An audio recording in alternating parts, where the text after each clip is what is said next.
may na-discover na naman ako. Ito ang Maybelline Matte Lipstick.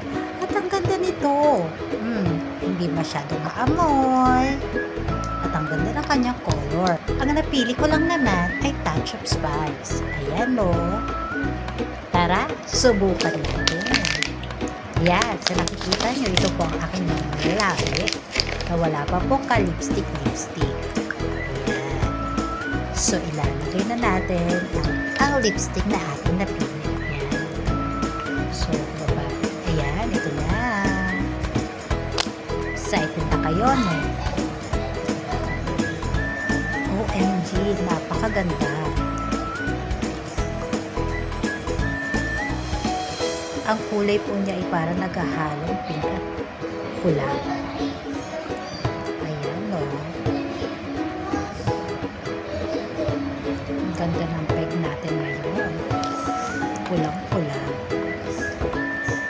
Ang ganda na pagkapula niya. Nakakaakit. Kaya kayo dyan, kung try nyo ito, aba, bumili naman kayo.